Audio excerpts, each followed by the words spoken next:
America ने आज रूस का साथ देने वाले चीन को हड़काया, चेतावनी दी कि अगर रूस का साथ दिया तो अच्छा नहीं होगा।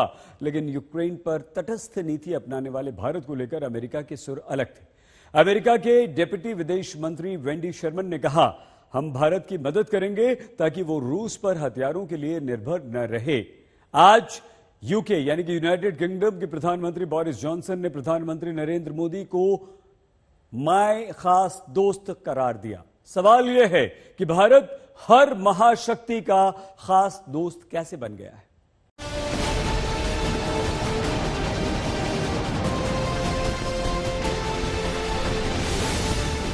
रूस की सरमत मिसाइल पूरे यूनाइटेड किंगडम को एक ही बार में तबाह कर सकती है।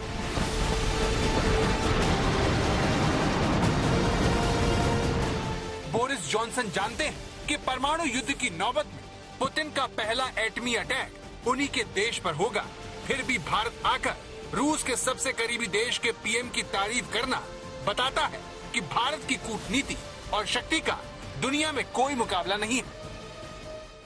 My friend, Prime Minister Modi, and thank you for the fantastic welcome. जिस यूक्रेन की वजह से दुनिया परमाणु युद्ध की तरफ बढ़ती जा रही है, उस यूक्रेन के सबसे बड़े समर्थक देश के पीएम का भारत में पुतिन पर मुंह से लेना हमें ये समझाता है कि दुनिया भारत की अहमियत जान गई है। I don't think that things have ever been as strong or as good between us as they are now. So thank you for the wonderful reception that you've given us. It was amazing. I want to say particularly to the people of Gujarat.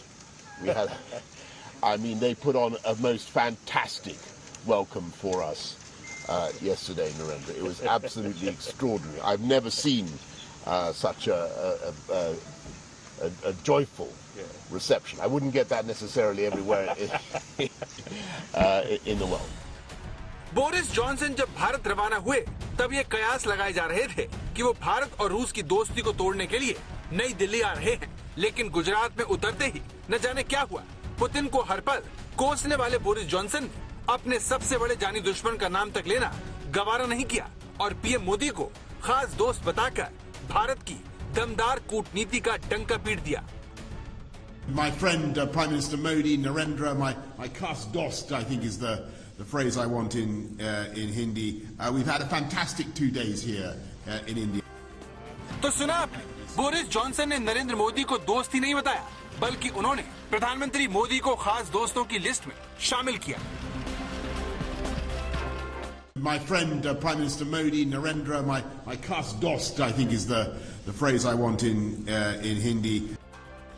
Boris Johnson ने ऐसा तब कहा जब वो मोदी और Putin की chemistry को बखूबी जानते हैं। उन्हें पता होगा कि जंग शुरू होने से पहले भारत उन चुनिंदा देशों में शामिल था जिसका पुतिन ने कोरोना काल में दौरा करना जरूरी समझा। कोविड की चुनौतियों के बावजूद भारत और रूस के संबंधों की रफ्तार में कोई बदलाव नहीं आया है। हमारी special and privilege strategic partnership निरंतर मजबूत होती गई।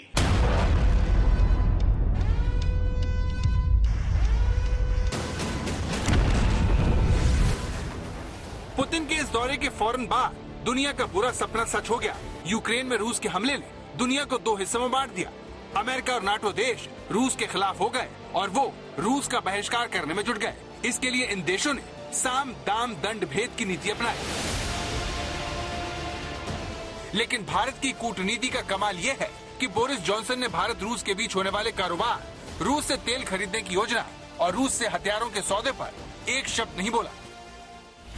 भारत के लिए बोरिस जॉनसन के मुंह से जो शब्द निकले वो थे जबरदस्त और शानदार। बोरिस जॉनसन ने गुजरात में हुए जबरदस्त स्वागत को देखकर कहा कि उन्हें सचिन तेंदुलकर और अमिताभ बच्चन जैसा महसूस हो रहा है। I had an amazing reception, absolutely amazing. I felt a bit like Sachin Tendulkar and my face was about as ubiquitous everywhere as Amitabh Bachchan. I was everywhere to be seen and it was fantastic. Corona की वजह से Boris Johnson का भारत दौरा पहले रद्द हो गया था। दिलचस्प बात यह है कि भारत से पहले बोरिस जॉनसन यूक्रेन का दौरा करके आए थे, जहां पर उन्होंने यूक्रेन के राष्ट्रपति जेलेंस्की को समर्थन देने के लिए रूस की बमबारी से प्रभावित इलाकों का दौरा किया और हर संभव मदद देने का वादा भी किया। बड़ी बात यह है कि बोरिस जॉनसन के हर पल निशाने पर रहने वाले पुतिन के विदेश मंत्री उनसे पहले भारत का दौरा करके गए। इस दौरान रूस के विदेश मंत्री ने भारत के रोल की तारीफ करते हुए अमेरिका और नाटो पर जुबानी हमला किया। रूस के विदेश मंत्री के फौरन जाने के बाद ब्रिटेन के पीएम का आना बताता है कि इस महायुद्ध में भारत की अहमियत इस हद तक बढ़ चुकी है कि दोनों पक्ष दबाव डालकर भारत को नाराज नहीं करना चाहते।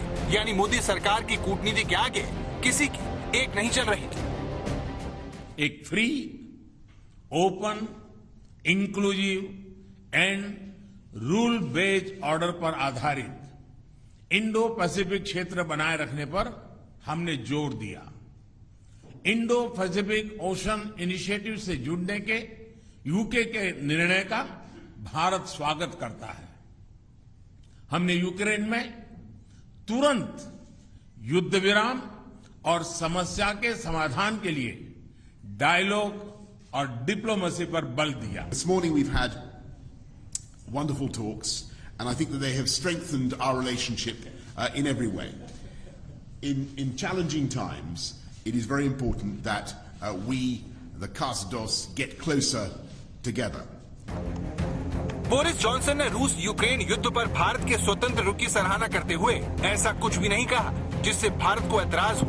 2 दिनों के दौरे में बोरिस जॉनसन हर पल भारत से करीबी दिखाते रहे, जिसमें भारत कोरोना का बड़ा टीका लगवाना भी शामिल है। Science, superpowers, and building on the collaboration between Oxford, AstraZeneca, for instance, and the Serum Institute of India, which vaccinated more than 1 billion people against COVID, including, I'm proud to say, I have the Indian jab in my arm, and a power of good it did me. So many thanks to India. And that has helped India to become what Narendra has called the pharmacy of the world. Boris Johnson की बातें काफी अहम हैं। इससे समझ में आता है कि नाटो और अमेरिकी समर्थक देश भारत और रूस के रिश्तों की गहराई को स्वीकार कर चुके हैं। मान गए हैं कि भारत को रूस पर झुकाया नहीं जा सकता, जबकि विश्व युद्ध के खतरे बढ़ते ही जा रहे हैं। रूस ने ऐलान कर दिया है कि वो यूक्रेन को मिल रहे नाटो और अमेरिकी हथियारों को निशाना बनाएगा। इस चेतावनी के बावजूद अमेरिका ने यूक्रेन को अतिरिक्त सहायता देने का ऐलान कर दिया है। रूस और नाटो में टकराव की ऐसी आशंका को जर्मनी ने भी स्वीकार किया और नाटो देशों को चेताया है कि वो रूस से सीधी जंग से बचें, वरना विश्व युद्ध रोकना नामुमकिन हो जाएगा। रूस को नाराज करने वाला एक और फैसला यूरोपियन यूनियन जल्द ले रहा है, जिसमें वो रूस की इकोनॉमी के लिए जरूरी तेल कारोबार पर पाबंदी लगाने जा रहा है। अगर ऐसा हुआ तो फिर रूस और नाटो देशों में तनाव अपने चरम पर पहुंच जाएगा। रूस और यूक्रेन युद्ध एक ऐतिहासिक घटना है, जिसे लेकर दुनिया अपने अपने हितों को देखते हुए बढ़ गई है। इस स्थिति में तटस्थ रहना एक बहुत बड़ी चुनौती है, लेकिन भारत ने दिखा दिया है कि अगर खुद पर भरोसा हो तो फिर ये असंभव काम किया जा सकता है और 2 दुश्मन देशों की भाषा आपके लिए एक ही हो सकती है। आज तक ब्यूरो।